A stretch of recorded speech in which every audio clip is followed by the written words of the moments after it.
शिक्षा में भारतीयता और इसके जरिए व्यवस्था परिवर्तन का सपना आरएसएस सदैव देख रहा है। मोदी सरकार की नई शिक्षा नीति इस सपने को धरातल पर उतारने वाली है। इस पर शिक्षा संस्कृति उत्थान न्यास कई वर्षों से काम कर रहा है।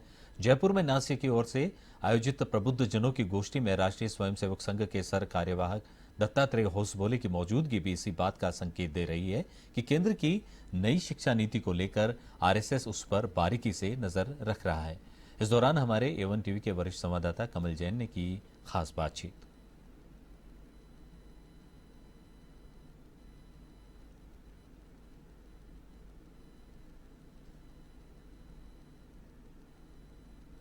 के जरिए व्यवस्था में परिवर्तन, इसके पैरोकार अतुल भाई कोठारी इस समय मेरे साथ मौजूद है। आइए जानते हैं इस विचार को वो किस तरह आगे बढ़ा रहे हैं। देखिए, किसी भी देश, समाज, नागरिक और सारी व्यवस्थाओं का नींव समान बेस है वो शिक्षा है। इसलिए समग्र देश में हमने भारतीयता लानी है तो इसका आधार शिक्षा ही बन सकती है। हमको नागरिक तो चाहिए बड़े संस्कारी, समाज मूल्यवान चाहिए, भारत समृद्ध, शक्ति संपन्न, विश्वगुरु भारत चाहिए, लेकिन वैसी शिक्षा आज तक तो है नहीं।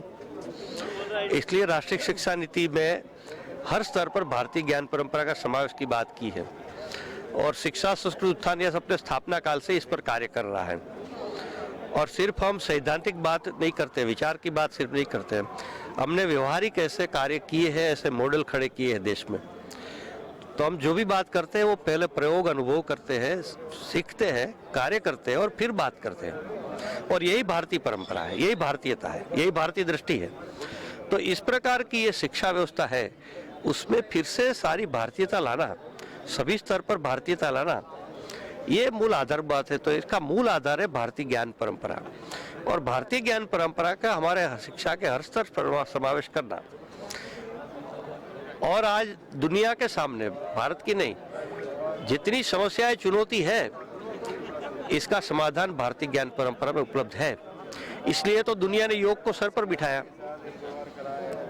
तो ये भारतीय ज्ञान जो श्रेष्ठ ज्ञान है हमारा, उससे पिछले 250 साल से वंचित थे।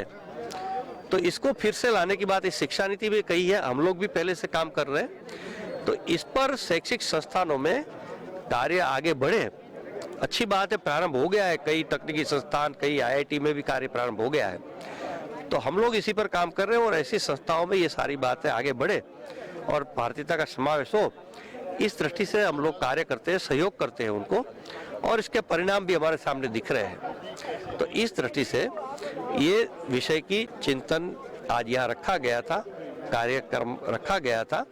तो भारतीय ज्ञान परंपरा और समग्र शिक्षा में व्यवस्था में बदलाव भारतीयता के आधार पर, ये मूल आधारभूत विषय है। यानी पाठ्यक्रम में बदलाव, शिक्षा पद्धति में बदलाव, परीक्षा मूल्यांकन में बदलाव, शोध अनुसंधान प्रक्रिया में बदलाव, शिक्षा अधिगम अर्थात पेडागोजी में बदलाव, शिक्षा संस्थानों के परिवेश में परिवर्तन, ये सारा आधारभूत परिवर्तन भारतीयता के आधार पर करके करेंगे तो उसी का ही परिणाम होगा। और दुनिया चाह रही है भारतीय ज्ञान परंपरा, लेकिन जब तक हम नहीं काम करें दुनिया को देगा कौन? दुनिया तो समझ रही है। आइंस्टाइन ने कहा था कि अगर भारत के विद्वानों ने गिनती हमको नहीं सिखाई होती दुनिया को, तो साइंस एंड टेक्नोलॉजी में जो आज शोध अनुसंधान हो रहा है वो संभव ही नहीं हो पाता। तो इस दृष्टि से इस विषय की महत्वता को समझकर ये कार्य कर रहे हैं हम लोग। एक सवाल मैं केंद्र की नई शिक्षा नीति को लेकर भी पूछना चाहूँगा, आप उसको किस तरह से देखते हैं?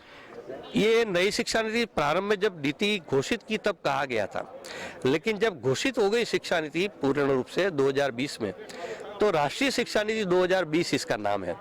राष्ट्रीय शब्द का अपना महत्व एक है। तो ये शिक्षा नीति का आधार राष्ट्रीयता, भारतीयता है।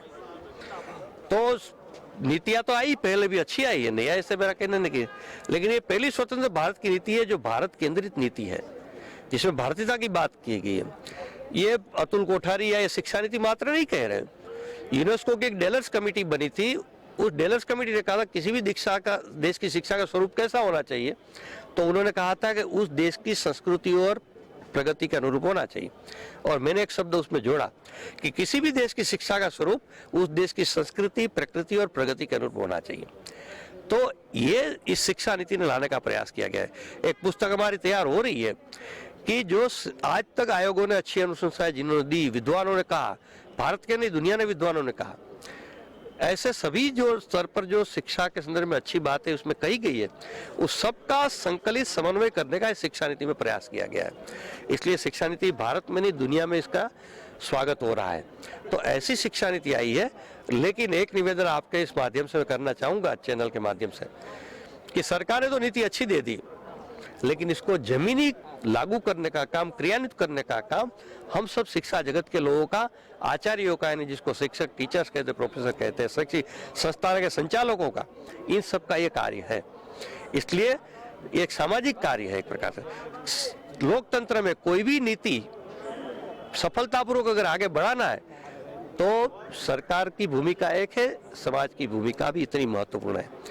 तो रेल के दो पहिए जैसा काम है सरकार और समाज का।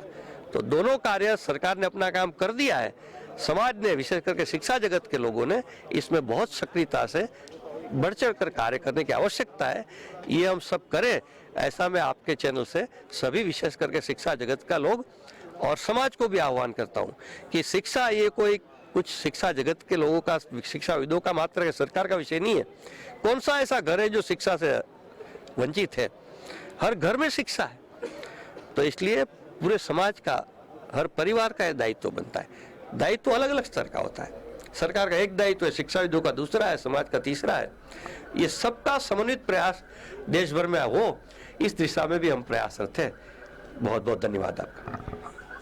केंद्र की नई शिक्षा नीति से व्यवस्था में परिवर्तन होगा, ये मानना है कोठारी जी का, और इसके लिए पूरे देश को काम करना होगा।